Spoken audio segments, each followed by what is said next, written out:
What up, what up, what up? It is Jazari here for another episode of Free Talk Friday, where I'm going to talk about some of the biggest headlines of the week, some crazy things that happen, and all the mess that has gone down. Feel free to join the live stream. If you click the tiny URL inside the description, it'll bring you onto the show if you would like to participate and be a part of this episode. So, first off, what I do want to start with,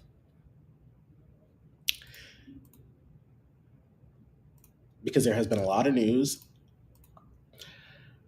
Kendrick Lamar swept at the Grammy Awards. He won 5 Grammys for his diss track against Drake, Not Like Us.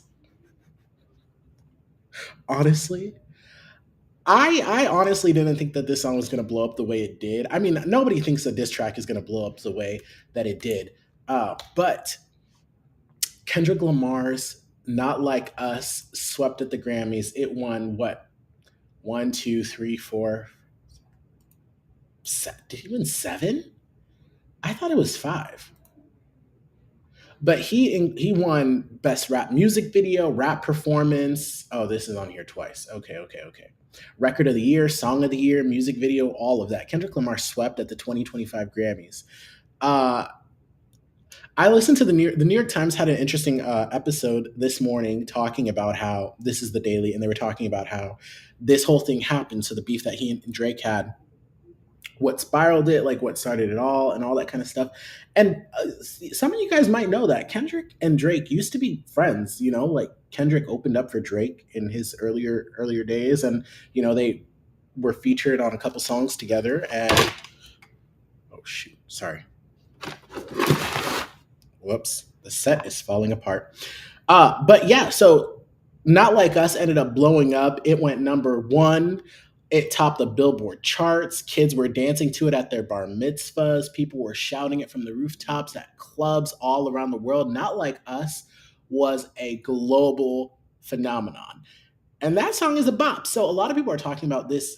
Kendrick Lamar is performing at the Super Bowl this weekend. So there's a lot of, speculation as to, is he going to perform Not Like Us?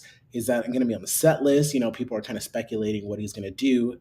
And is he going to is he going to bury Drake on the biggest stage that you could get? I mean, 100 million people watch the Super Bowl halftime show. Like, it's wild. It's a big deal. So there's a lot of questions on, is he going to perform it, or is he just going to let it die down?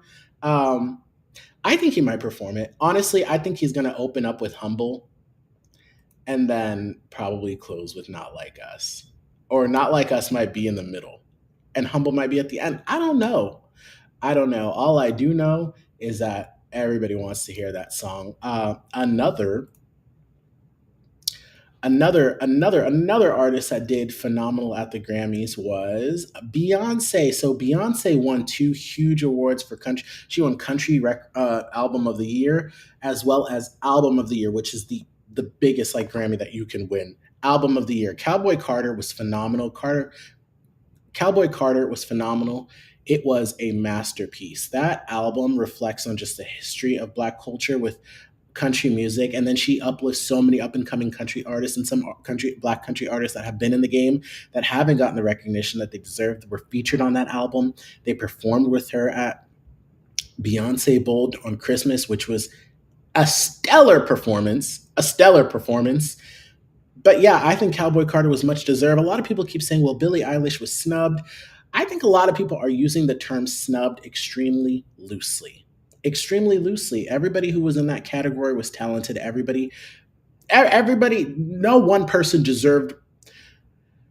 When people say this person deserved to win, but that doesn't mean this other person didn't deserve to win either, right? So like when people say like Billie Eilish she went back into her past and like her trauma and all that stuff, and not to discount you, baby, but like at the same time, I mean, like, if we really want to talk about trauma and like how that has been in the music, I mean, Beyonce went back to the trauma that Black people face, like with, country music and all of that stuff, and just the collective group being robbed of stuff that they created.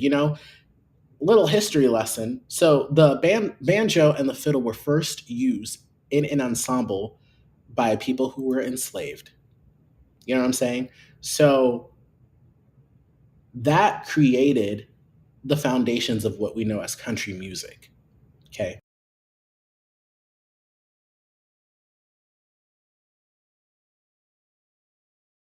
I'm not saying that where you're from is where, you, but I mean, like Beyonce, there's no rule saying that you can't win. You can't cross over genres. People saying, you're not allowed to make a country album. Who is that for you to say? I mean, like when Taylor Swift went pop with 1989 Fire album, one album of the year. That was her first whole pop album. You know what I'm saying? But then people say Cowboy Carter wasn't country, but then they think of like Red and all of Taylor Swift's other albums as country when arguably it was pop. Arguably it was always pop. I don't know. I don't know, but the Grammy Awards were fun. I loved watching the, interactions, Taylor Swift dancing to Not Like Us, so crowd screaming A minor. But you know what? Oh, the other thing, people were saying that Beyonce showed up, what, minutes before the country album was, and they bought and paid for it. Why didn't she buy Album of the Year earlier on? They have the money. If it could be bought, why didn't they buy it the other four times that she was nominated? I don't know. I don't know. All I know is that she did a really good job. It was a masterpiece. She did excellent with it. And congratulations, Beyonce. Congratulations, Kendrick. You guys are doing so good. I can't wait for the Cowboy Carter tour. Like I said, I don't be going on tour. I don't go to performances like that. I don't go to concerts like that. But I will go to the Carter one. Just got to get me a cowboy hat and some cowboy boots. It's gonna be a vibe. It is gonna be a vibe. Honestly, I didn't put things together as well as I probably should for this episode today. Which I mean, it is Free Talk Friday, so it's just kind of chatting. I do have somebody who's going to be coming on here in a little bit, Anthony, to talk about some stuff that he's doing with a senator in the unicameral. Other than that, USAID was raided, maybe not raided, but Elon Musk's crew for the Department of Government Efficiency has. Let me come back to that. Let me come back to that because I do want to talk about the protests that had happened here at the Capitol. It was what, 50 states, 50 capitals, one day where people came together and protested everything that Trump is doing with the federal government, everything that Trump and Elon Musk are doing in the federal government. And I've been reading some of these comments, which I guess we can do because I think that's always fun. I always read the comments. People tell me, don't read the comments, but I read them comments. I read the comments. Where is this?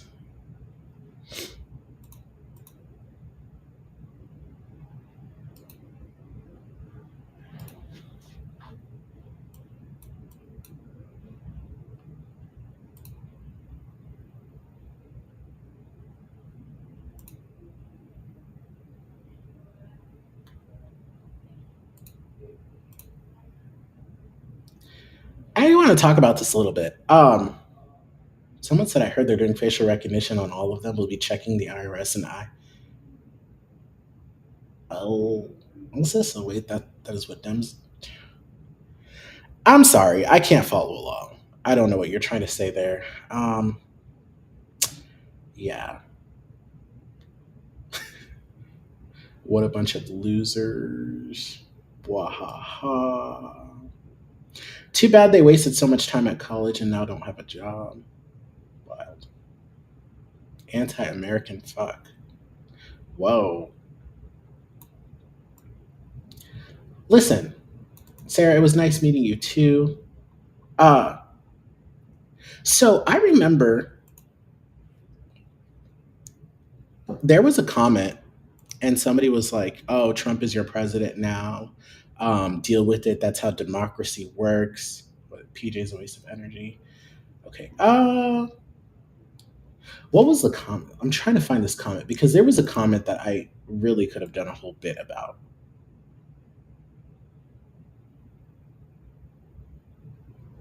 I think they deleted it.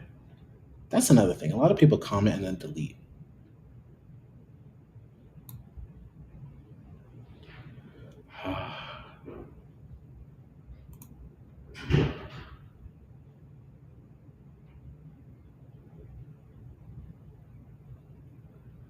Anyway, so somebody was saying, "Oh, Trump is the president and all that stuff." Yeah, I mean he is. Nobody's disputing that, right? Like people aren't protesting the election results. People are protesting the things that he is doing, the executive actions that he is taking.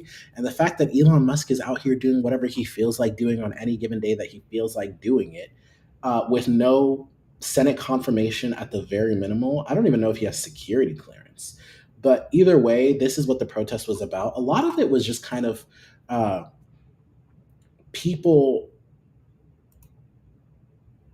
Department of Government Efficiency has people going out and just talking about and protesting just the way that things have been handled. You know what I'm saying? Like people have been seeing ICE raids, people have been coming online on TikTok saying that they did not know this is how things were going to be. Leaving MAGA was trending on TikTok, which I thought was very interesting. And there is a guy on there who I do want to pull up his video in a little bit and just talk about, kind of what he was saying. But yeah, so a lot of people did turn out. I mean, there was a few hundred people out there. It was a pretty big protest. I hadn't seen a protest like that in quite a while here in Lincoln.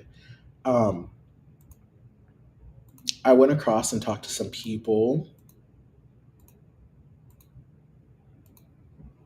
What I thought was really interesting, there are people who were not even eligible enough. They were not old enough to vote during this past election, but they were very passionate about some issues. Let's listen to these kids that I talked to. How long have you guys been out here today? Just a few minutes, like 10, 20 minutes. What are your guys' overall thoughts on how things are going? You guys look pretty young, so I'm guessing like We're seniors in high school. okay. So you guys didn't get to vote this election, did you? No, I did not. And how does that feel? It feels pretty shitty. It kind of sucks, yeah. Just All kind the of. people around me, Have you guys attended many protests before? I've attended. I've attended a handful, yeah. Okay, all right. So what are you guys hoping today accomplishes, or what are you guys hoping happens in the next, I don't know, 6 months before the midterms? Raise awareness. Raise awareness of how incompetent Trump is as a president. I hope to send a message that there are millions of Americans who are scared and who do not want their rights that they've had for a while be taken away. So even though that you guys were not old enough to vote in this past election, I'm guessing there were a lot of issues that were very important to you guys that you guys felt very passionate about. What were some of those things you guys were hoping a lot of people would cast their votes for? Healthcare. Healthcare? Healthcare should not be a privilege. It should be a right. And I strongly believe that. Here in America, we think healthcare has to be a privilege, but I really don't think it should be. What about you? Like the planet and conservation, climate change is a big issue for me.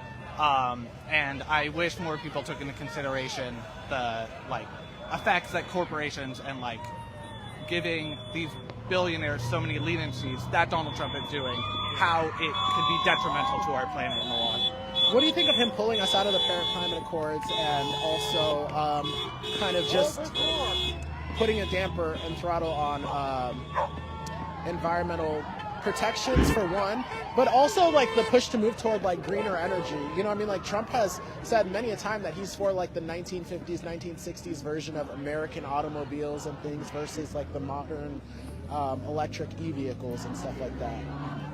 I think it's evil. Quite plainly, I think it's pure evil. I was kind of devastated to hear that we were removed from the Paris Climate Accord. I think it we have a long way to go in the fight against climate change, and I think we were starting to make some progress, and I feel like it's kind of all being undone, and that we might suffer more than we would have before. Yeah. So these kids, had pretty good opinions about just the state of everything. They talked about healthcare, how it shouldn't be a privilege, how it should be a right for people, the environment, making sure that they have a world to be able to grow up in and, be healthy in and, be able to live fulfilling lives. But yeah, I mean, after all of this stuff, right? There have been people coming out on TikTok who have been, sharing their experiences. I want to play this guy's video here on TikTok. I came across this, and a lot of people have been posting about it and doing stitches with it.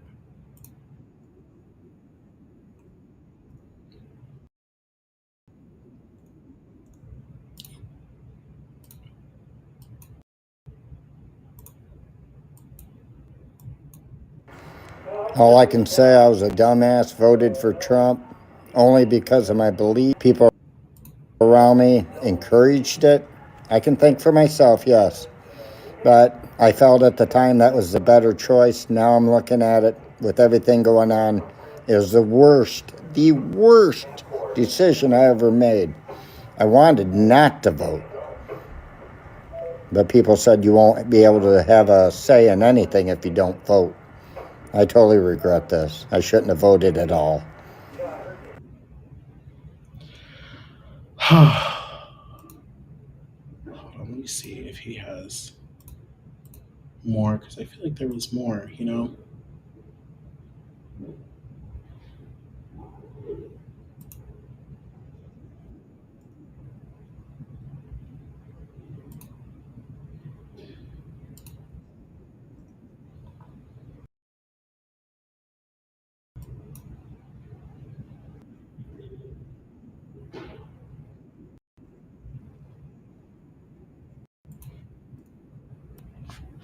Dude, there's just way too much going on.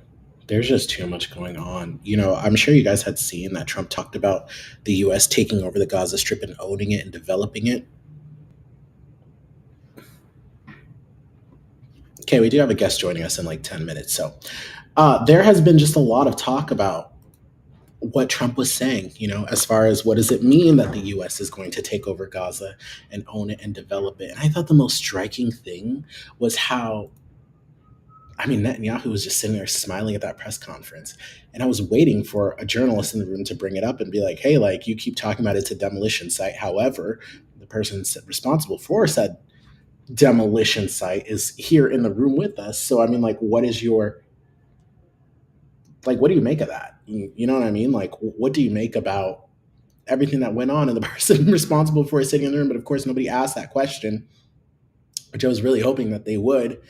And so he definitely walked it back because he got a bunch of outrage from the Arab world and, you know, a lot of even right-wing commentators were kind of just like, and right-wing journalists were just like, this is not, I thought we were like over with nation building, right? That's like what he was preaching in 2016, 2015 when he was campaigning, that we're done with nation building and all of that. And all of a sudden, oh, we got to move all these people out and we got to develop it and we're going to own this land. 2025 imperialism. That was quite wild. And so he walked those statements back because of the outrage that he got.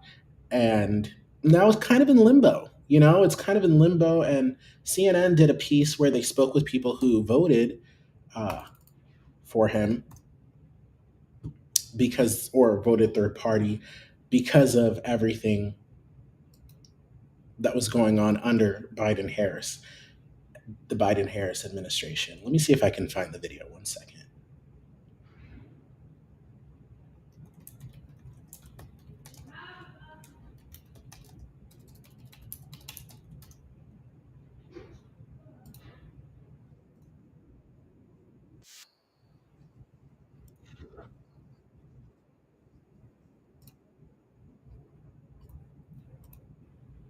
So this is on Anderson Cooper's show.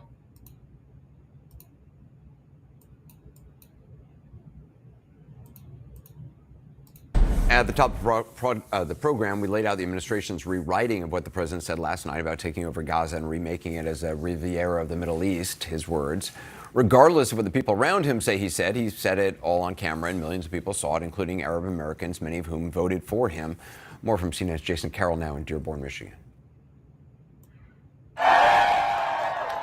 Days before the last presidential election, Donald Trump was the invited guest at the Great Commoner restaurant in Dearborn, Michigan. Albert Abbas says he extended that invitation, a decision he is now reflecting on given all that has happened in the last 24 hours. Many in the community are at a loss for words. Last night was a very rough night for most of us. Abbas is Arab American and one of a number of Democrats who voted for Trump.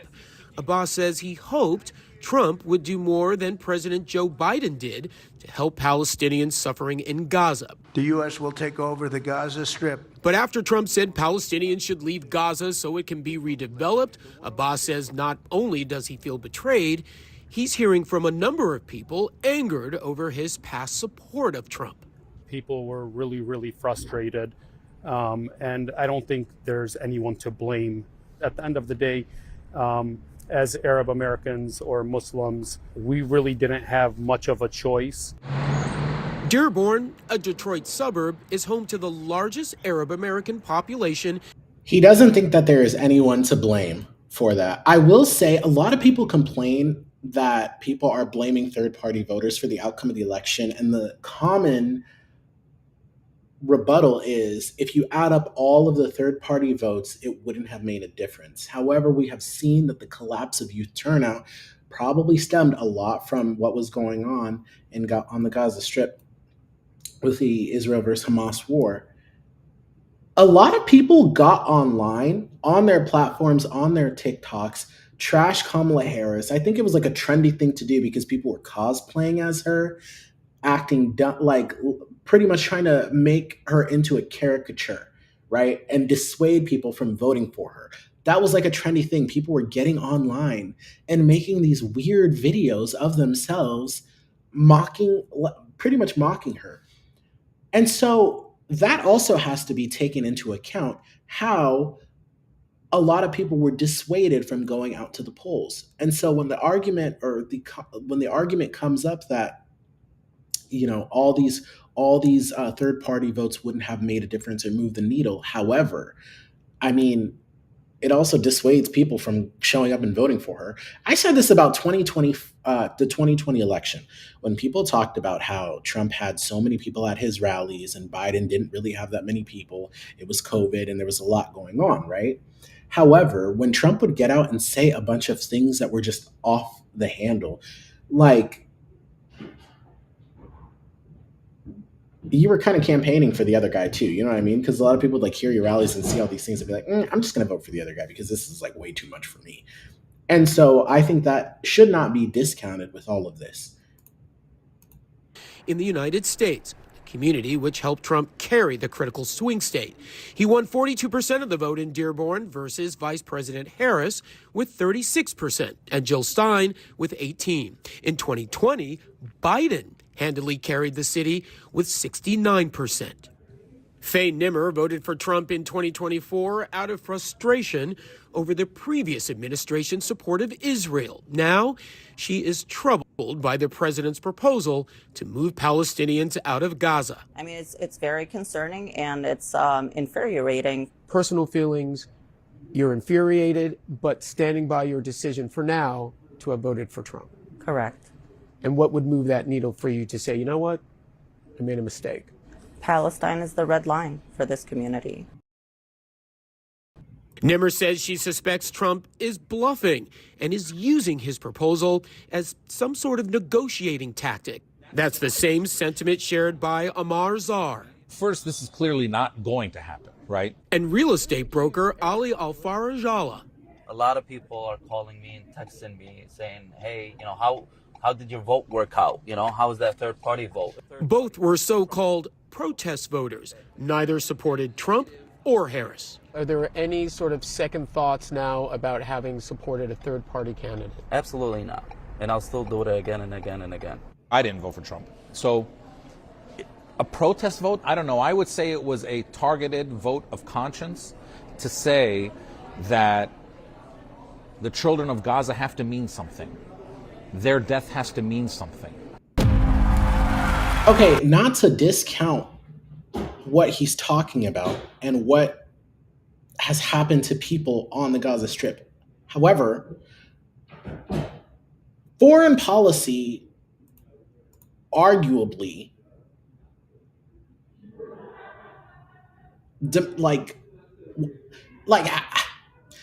how do I articulate this? If this was the red line, which I could understand you guys consider this a red line, now all of this other stuff is happening. Trying to dismantle the Department of Education, Elon Musk infiltrating all of these sensitive government systems and accessing a bunch of sensitive information on American citizens. That's like what we're stuck with. You know, I mean, civil rights era executive orders being rolled back that were signed by Lyndon B. Johnson to make things equal for people of color, specifically Black people. And the thing that I keep talking about, how is Black people always get caught up in situations that, like, we just had no business being in the first place. And so it is quite frustrating that this is where we are. I don't know.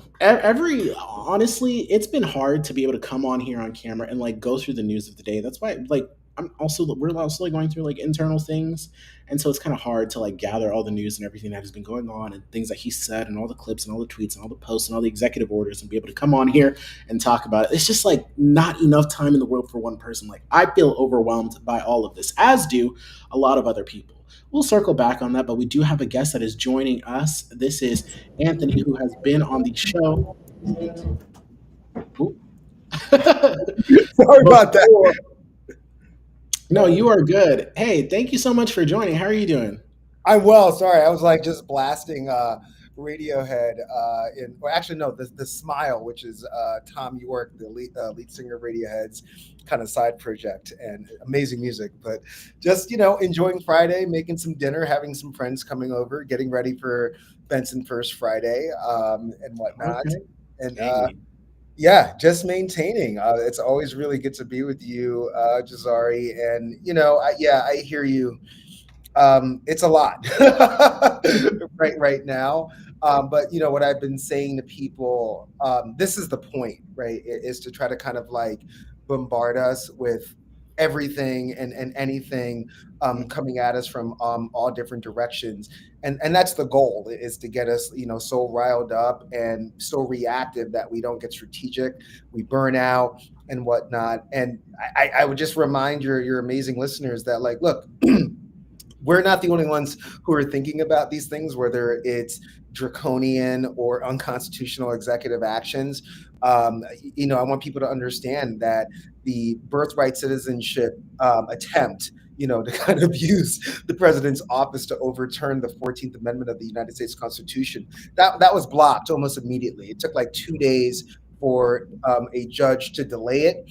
And then just this week, a judge issued what's known as a TRO, or a temporary restraining order. Yeah. And I would also encourage people to like read some of the judgments of these judges. Some of these judges who were appointed by Republican presidents as far back as Reagan, as it pertains to the birthright citizenship ruling. The judge literally asked, like, were there any lawyers in the room when the president wrote this executive order? Because it's so ridiculous. You're wasting my time, and you're wasting the time of the people of the United States. And then, as it pertains to like the spending freeze and trying to block congressionally appropriated money that's already been promised. We've got like 3 judges now that have issued temporary restraining orders, and in even governmental offices have issued memos to federal agencies saying, hey, look, this is a ruling.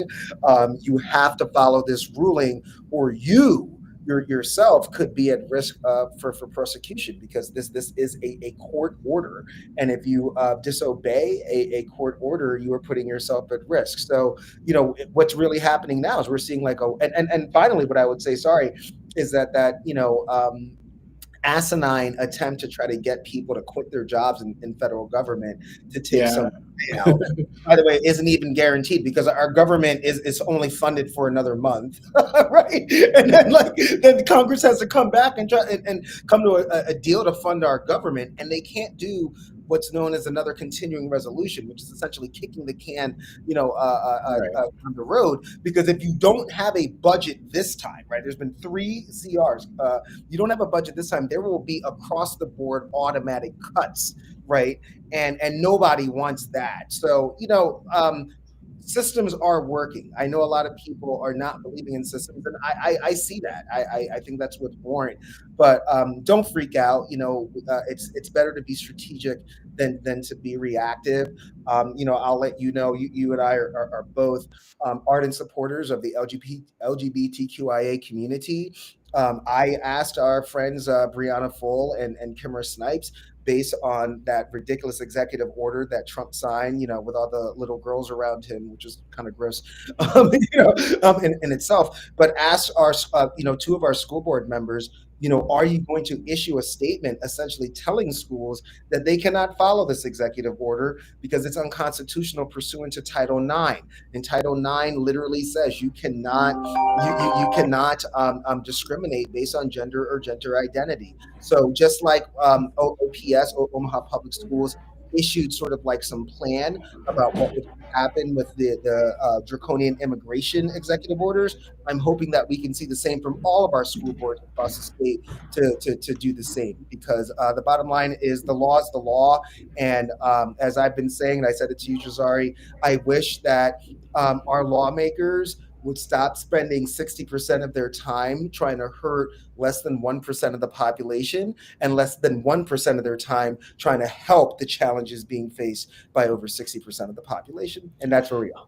I mean, I hear everything that you're saying, but like, it's the whole flood the zone tactic is intentional, right? Because if all this other stuff is getting tied up in court, then this policy can, skirt on by and get through. I mean, even think of things like Marco Rubio being unanimously, confirmed by the Senate. That was wild.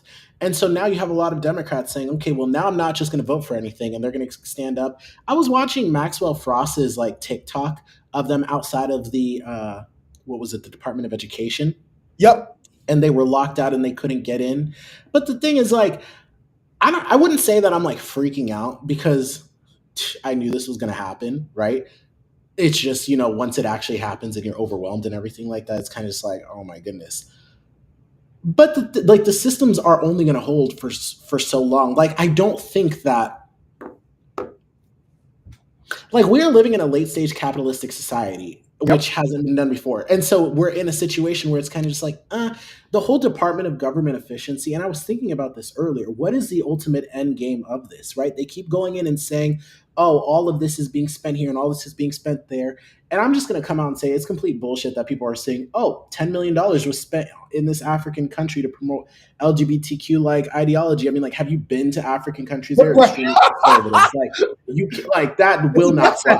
It's a death sentence in some countries, for sure. Exactly. And so when you guys are coming out here and seeing, and I'm seeing people posting a list of oh, this was put here for this, or this was put here for that. And I'm just I highly doubt that these countries are receiving that money to promote that. And if they were, right, you would be hearing a lot more crazy things going on. Oh, absolutely. And we also have to talk about the fact that it's very nuanced. I mean, USAID has also done some things that are quite frankly reprehensible, right? I mean, in our native continent, Africa, I'm from Sierra Leone, you being from Sudan, we know that USAID has propped up some authoritarian governments. They have done harmful things in the Revolutionary Republic of Haiti, Sri Lanka, other Southeastern Asian nations. But it's really funny that all of a sudden they're worried about this wasteful spending. Do you have any? I mean, we spend billions of dollars on airplanes that don't ever get built in the U.S. Right.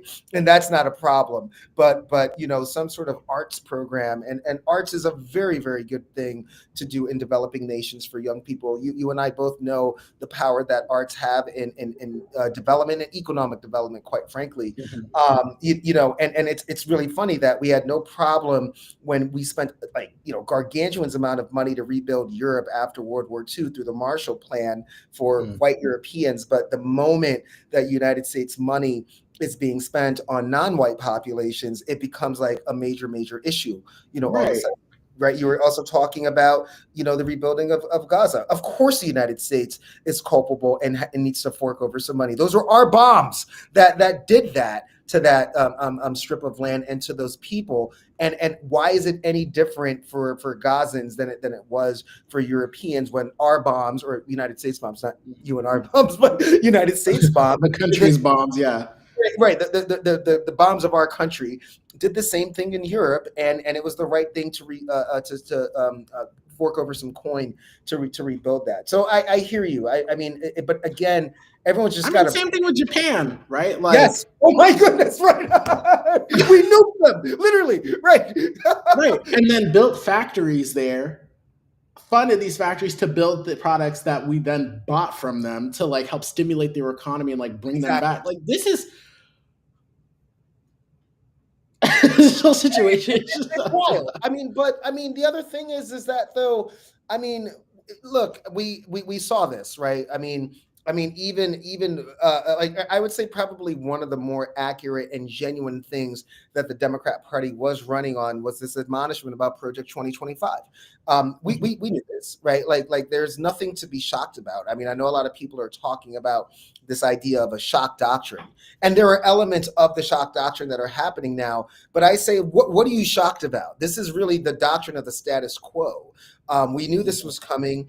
And the best thing that we can do is organize. We can organize our attorneys general, but we have good attorneys general. Maybe we don't have one here in Nebraska, but we have good attorneys general across the country that are taking this on and are already winning. Good attorneys general like Letitia James out of New York, Howard University Law School graduate, big up HBCUs, who has taken on Trump before, who bankrupted the National Rifle Association and got them out of New York State. She's taking on Trump right now.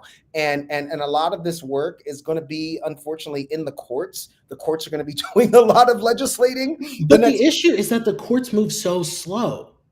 Do you know what I mean? Like the courts move so slow. What happened in Florida when they like appointed a judge or something like that? Like there are some things that once the courts catch up to it, the actual mission has already been completed.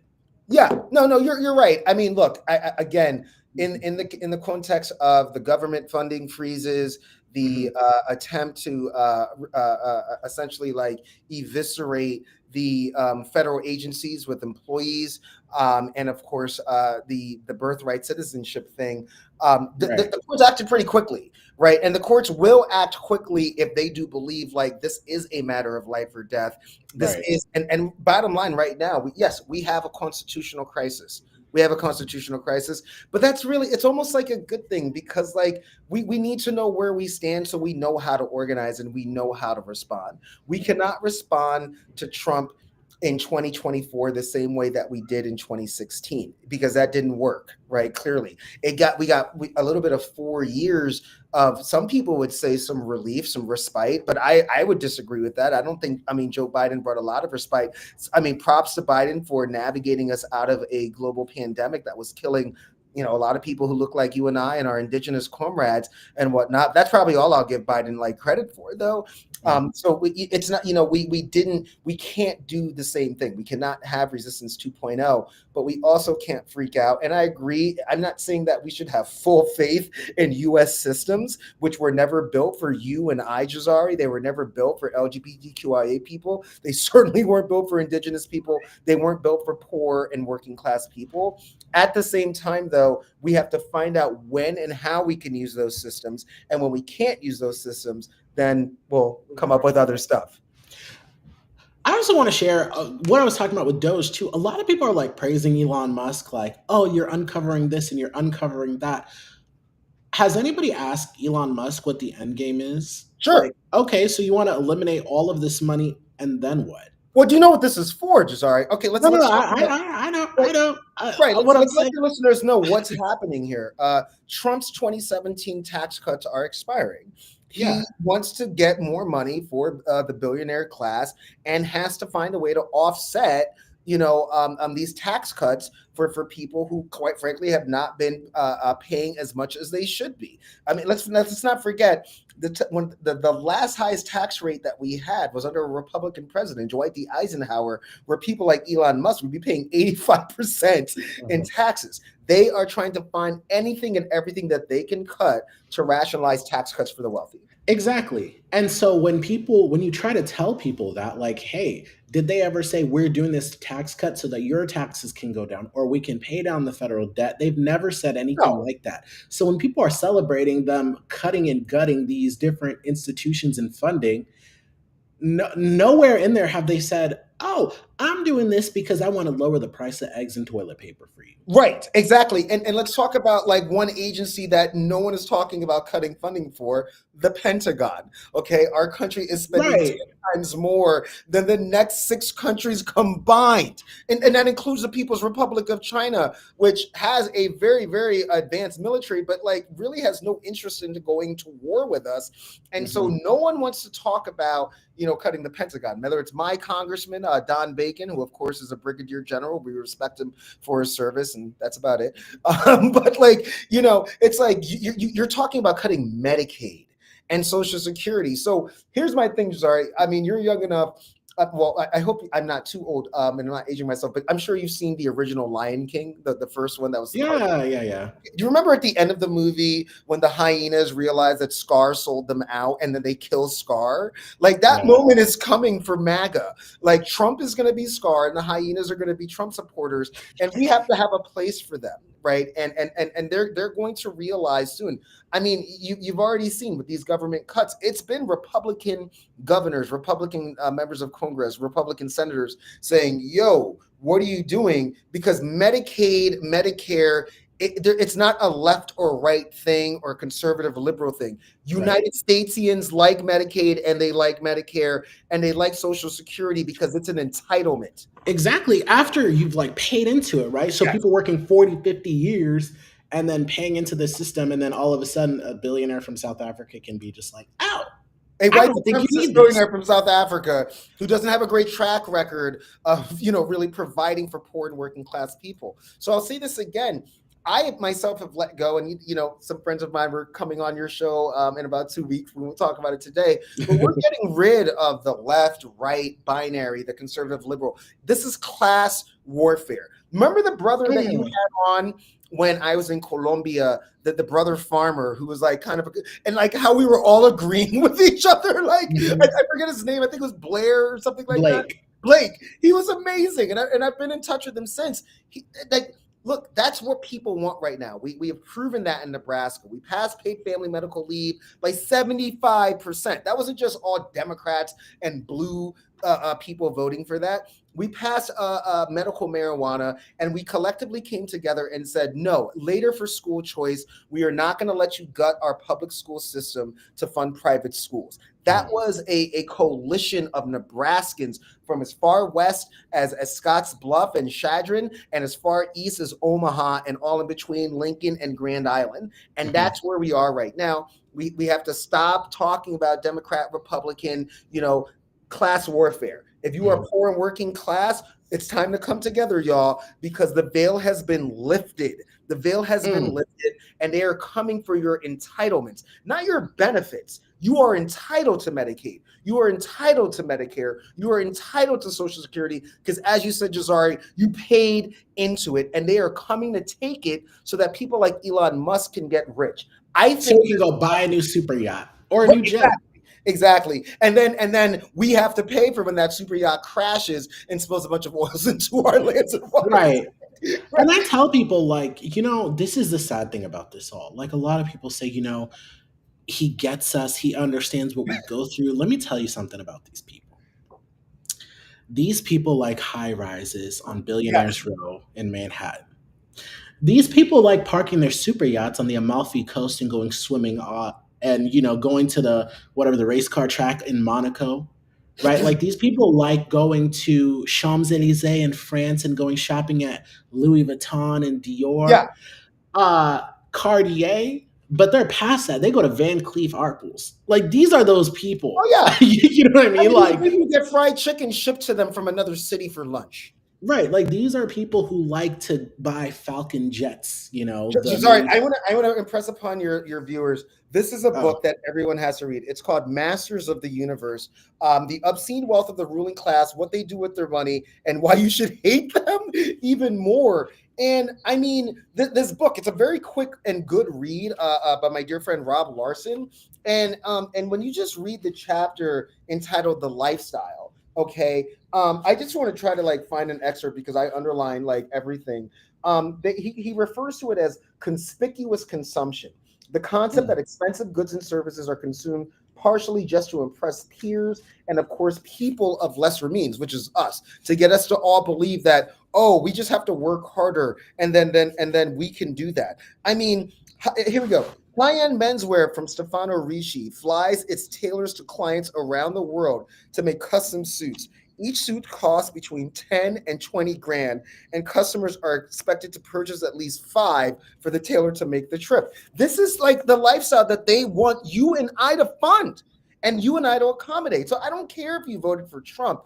This is what's happening right now, and Elon Musk does not care about you. He does not care about your children. He doesn't care about your elders. He's not trying to get people like Jazari and I to have a better life than our parents did. And Jazari and I are the kids of immigrants, and we're the children of immigrants. And there are immigrant parents who right now may have a better life than why they came to this country in the first place, Jazari. That's insane. Did you see that one Western country was talking about how they're extending passports and citizenship to people who want to return?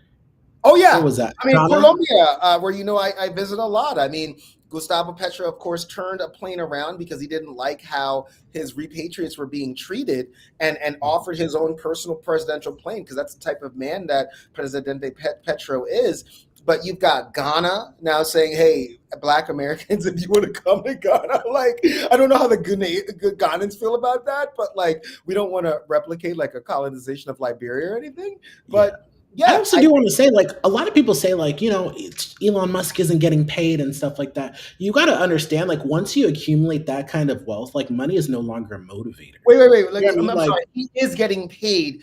Since Trump has become president, his wealth has almost doubled. So let's right. Like, I mean, like, he's not drawing a salary. He's not drawing a salary, but his wealth is accumulating more, right? But ultimately, like, I don't think that's what it was for. So I was listening to Ezra Klein's show where he had Kara Swisher on. I heard that, yeah. You listened to it? Yeah, I listen to liberals so that I understand, like, how to confront them. Actually, okay, he's a smart guy. He's a smart guy. I met Kara Swisher last year. Uh-huh. I ran into her at the Webby Awards, which I keep talking about that. I ran into so many amazing people, and I was remembering, I was like, oh my gosh, like, she got an award for her podcast and everything. Yeah. And I, like, when she was coming off the stage, like, I kind of went up, I was like, oh my gosh, Kara Swisher, like, I'm a great fan. Like, thank you so much for the work you do and the reporting you do. And she was like, oh, like, thank you, dude. Like, you could tell she wasn't trying to talk too much, but, she was cool. But yeah, so I was listening to that, and, she was talking about, like, a lot of it is just for power, the pursuit of power. Yes. After you've made so much money, right? Like, okay, like, what more can you do? Like, it's the constant thirst to be the hero, right? Like, he is on a hero's journey and feels like he's the only one who can save mankind, and he needs to get this power and he needs to burn the system down and remake it in his image on what he thinks will make the human race survive. It's quite a lot. I mean, we've seen this before, right? I mean, the term is stranger than fiction.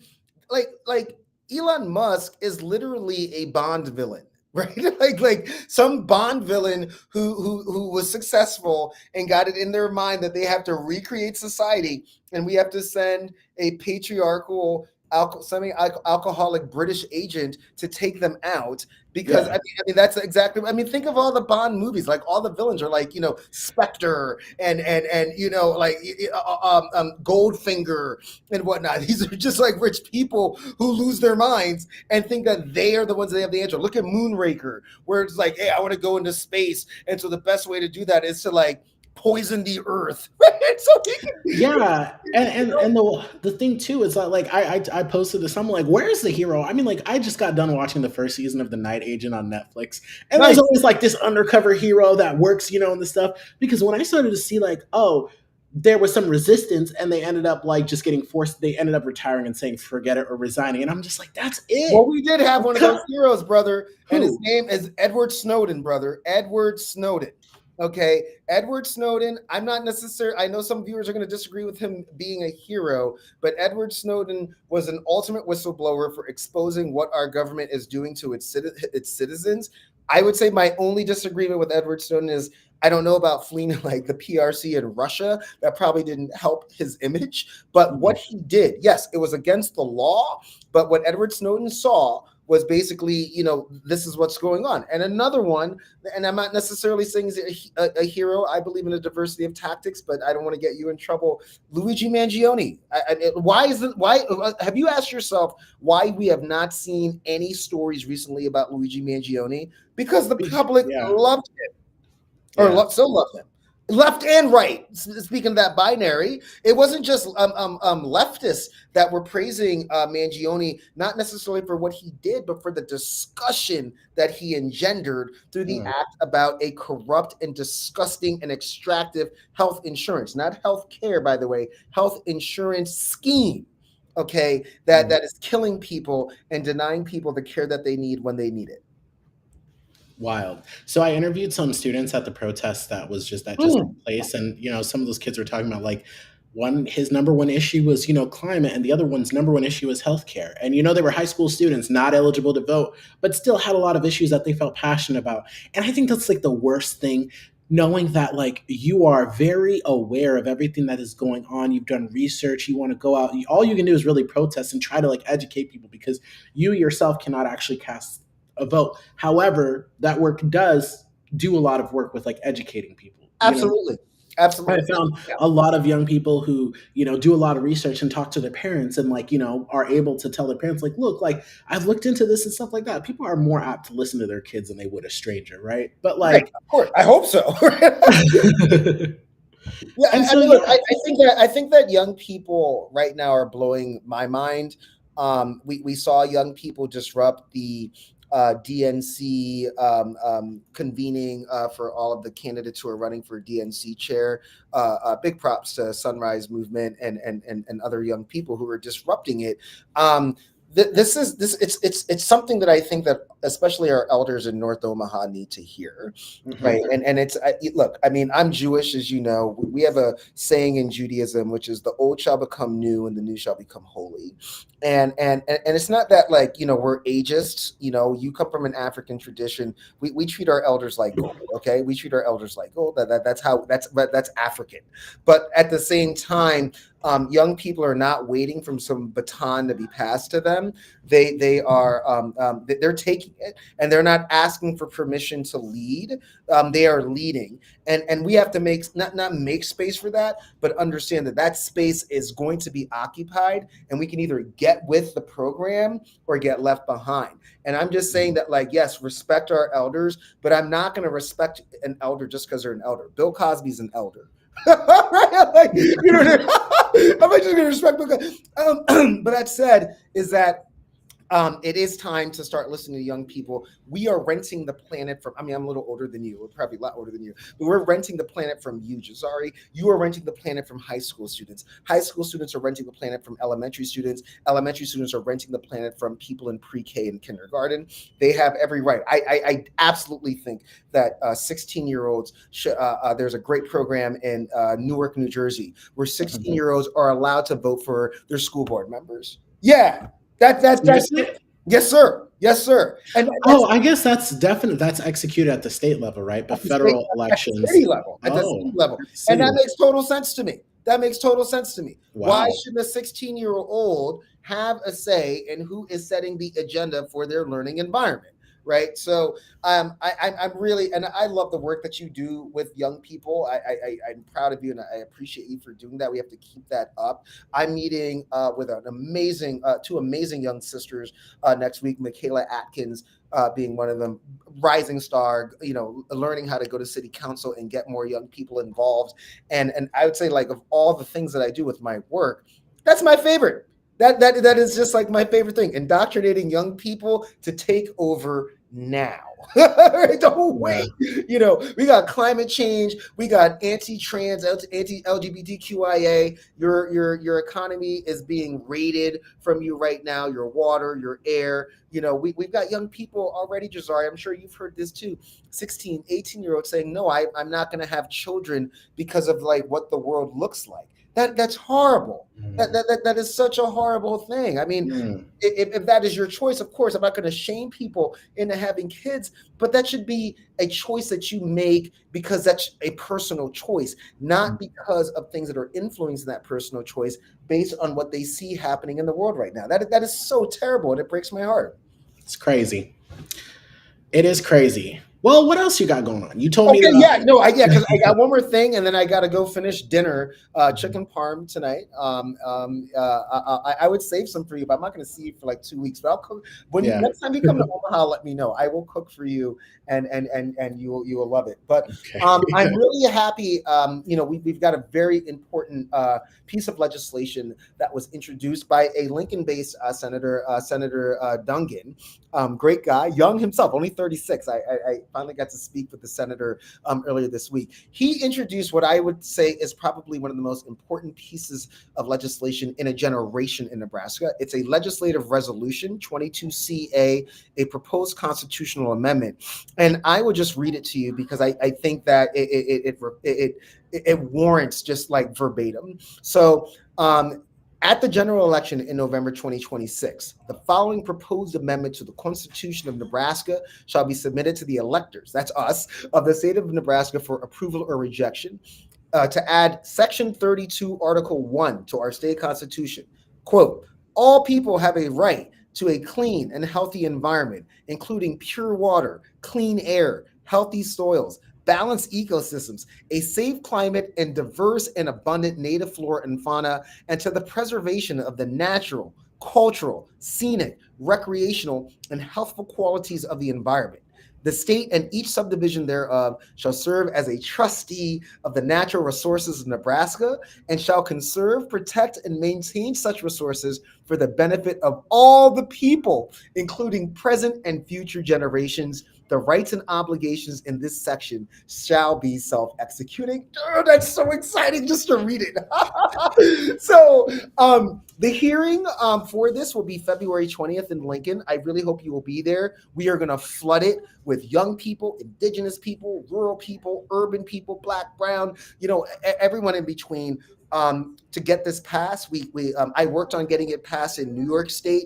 One exists in Pennsylvania and Hawaii. But Jazari, I already have like national funders, national organizations watching this because they understand that if we get this passed in a prairie state, it will send shockwaves. Think about what we can do to CAFOs. Think about what we can do for indigenous rights, environmental racism, redlining. All of that will come to pass because of this constitutional amendment. So I'm really excited about it. And it also means I'll probably get to see you in Lincoln on February 20th. Yeah. On February 20th. Yeah. So that's when the hearing is.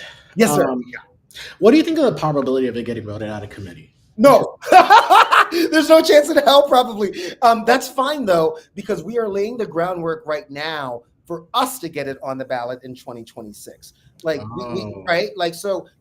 needs 30 senators to get on the ballot. That's not happening. We know this unicameral. We know what it's about.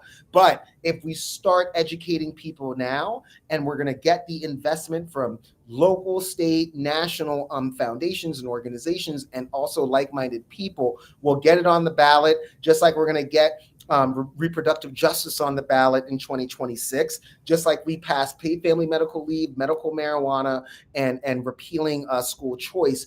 We can do that. So what Dungin did was sort of, because it's an agricultural state, he planted the seeds, and now it's up to us to provide fertile ground for this to grow. So that the moment it doesn't pass the unicameral, it won't matter because we will still be organized, formed like Voltron, and ready to go to spread this across the state. Because I do think that a coalition of Nebraskans from all walks of life will agree with this.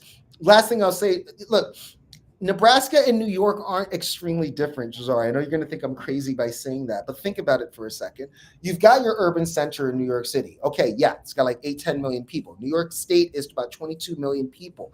We got this passed in New York State, including rural communities, just like in Nebraska, right? Like you leave New York, it gets rural. It's so-called Trump country, Buffalo, all the way up to, the Peekskills and the Catskills, past Buffalo, past Albany, right? You got Rome and all of these other, Plattsburgh. All of these people came together because they agreed that, yes, we have to protect our natural resources for future generations. and that is an indigenous tenet. And so we're going back to our indigenous roots. And so I really do think that, this isn't about the unicameral. We're going to go to the unicameral and make our case, but we are going to be ready to organize and mobilize regardless of what happens in the unicameral. And props to our dear friend Senator Dungin for having the vision and the courage to bring this to the people. Yeah, Senator Dungin, one of the senators that I really wanted to get on the show to kind of talk about everything going on. He's a very, very intelligent man. Yeah, he's a good guy too. He's really nice. Yeah, he's got a lot of energy, and his staff is great. I've had a great time speaking with them. So please come out on February 20th. You can interview some of the young people who are going to be with us. And, what day is that? February 20th is a Thursday. Thursday. I'm not good at that. I don't know how people can be like, oh, this day is on this day of the week. I gotta look. Come on, man. It's Black History Month. We got to know all the days.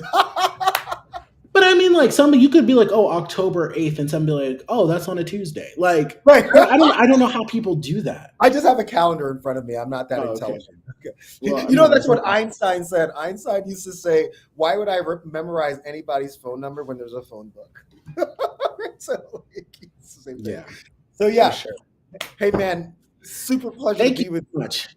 Yeah. We'll be in touch soon. And we have more. I'll be on your show with some friends soon for a big announcement.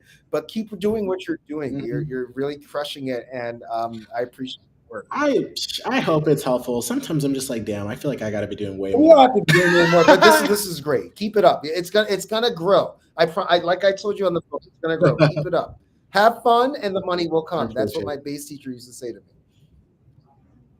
Yeah, I mean, yeah.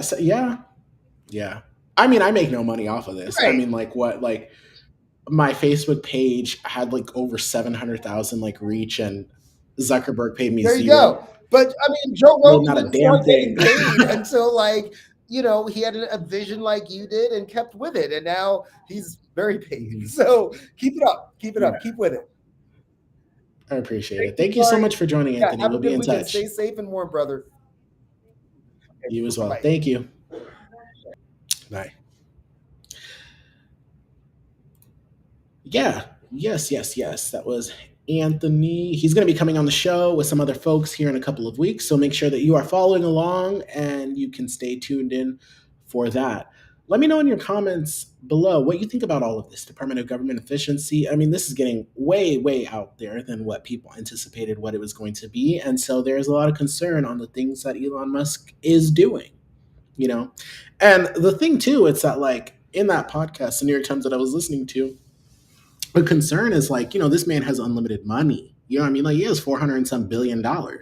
So if you want to cross him and get tied up in court, like, he has the money to waste, which is the wildest thing about all of this. And so, like I was saying with the protest, people were saying, this is how democracy works and Trump is president, get over it. It's not necessarily the fact that he's the president. It's the fact people are protesting things that he's doing and the actions he's taking and the people he is putting in different places. Like, I literally just got a news alert while Anthony was on that President Trump said he planned to take control of the Kennedy Center and intended to fire several board members and install himself as chair.